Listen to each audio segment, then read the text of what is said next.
Bandits kill Nigerian army commanding officer on highway while returning to family. Bandits have killed a soldier, Major MS Samaila, who was traveling on the Kano-Maiduguri road on Saturday. Samaila, before his death, was the AG commanding officer of the 196th Amphibious Battalion in the Isiala-Ngwa area of Abia State.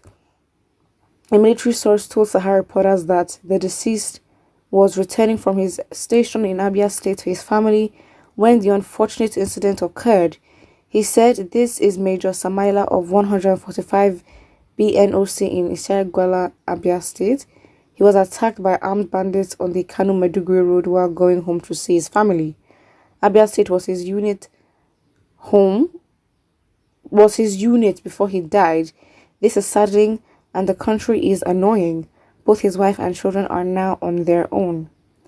The development comes amid rising insecurity in the country, with soldiers becoming one of those worst hit in the fight against the situation. Sahara reporters had chronicled the plight of different soldiers leading the war against Boko Haram in the northeast region of the country. A soldier has told Sahara reporters that many of his colleagues were still in the bush fighting Boko Haram to the detriment of their health following the death of one of them. He was sick here in the bush, but he went home and died. The man had been dying slowly. "I am tired of the country. I don't feel happy when the wrong things are happening. I will soon quit the army to work in a place where I will have freedom of speech," he had said. Ooh. We still have some people that are medically unfit but are here, which isn't supposed to be so. It is sad because if this were to be a United Nations operations or that of the economic, basically ECOWAS, they will drop you even if it's only high blood pressure that you have. Wow. But now those that have health issues are here in the bush fighting, where it be an operation that they feel like they will make more and get other benefits, they'll deny them. This should not be the case, but what are we going to do? That's the situation we find ourselves in at the moment. This is very sad because being a public servant, it's expected definitely that you have privileges at least more than the average citizen in terms of, let's say, your access to healthcare, the leniency when it comes to your loans that you take, and taxes. Like, you're meant to have these kind of benefits, but then it's like strength to those who keep fighting for Nigeria, especially when every day living in the country just makes you have no hope. But then you still have some people who don't want to, but they have to fight for Nigerians every single time. This is so sad, and it just shows that, again, the corruption is just everywhere. Like, how can?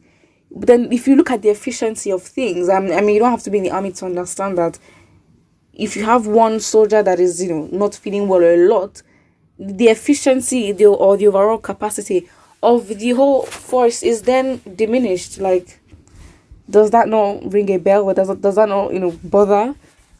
What? Yeah.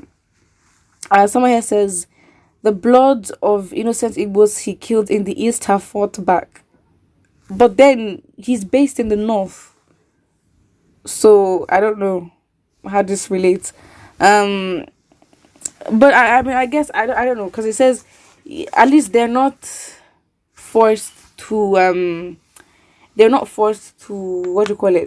stay there. They can still quit, because honestly the benefits, I don't know what it is.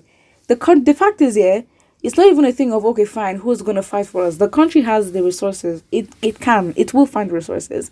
They just choose not to. So I guess it sounds very bad, but we have to put the country in a compromising situation where the leaders are forced. They'll have no choice but to do the right thing. And that's why things just end. Okay. Someone says, wow, this language is very clear and understandable to Amajiris now. But wait, are you aware that Nigeria is the only country where bandits carry guns and kill people? Bandit is a French word for small criminals like pickpockets, but that's the fancy name Nigerian media has given to the fourth deadliest terrorist in the world. All right. I mean, I think that is true. Bandits does not necessarily. The wording definitely has to change because it sends the wrong message out there. Bandits is not as intense as the word terrorist. Like, you bandits, like the petty criminals basically. But then these petty criminals have access to. They have access to weapons that are not even accessible to the general public. Like, it's scary. Somebody here says they have wasted his life. They have created sorrows in the heart of his family. I pray God Almighty will make his soul rest in peace. That is the garden we find ourselves, Nigeria, where life has no meaning to some. Another person here says, let them feel it. I know insecurity doesn't recognize even the chief of army staff, as Atahiru already has been taken. It is sad to lose this gallant soldier. This is why we're calling on the Nigerian government to adopt holistic approach in tackling insecurity everywhere in Nigeria. And they really can do it. They really can. We have the resources. We're literally so equipped as Nigerians just to do everything. But then it's just like, why would you have a small percentage trying to block the wealth of the bigger percentage of the population? It's very much sad. So yeah, we know that this country is capable. Listen. The country is very much capable to solve insecurity like this. Quick. Not saying solving insecurity like this is easy, but it just seems that they are the architect of these piling problems when it comes to insecurity, because they do not focus on what they need to focus on, and they just waste their resources.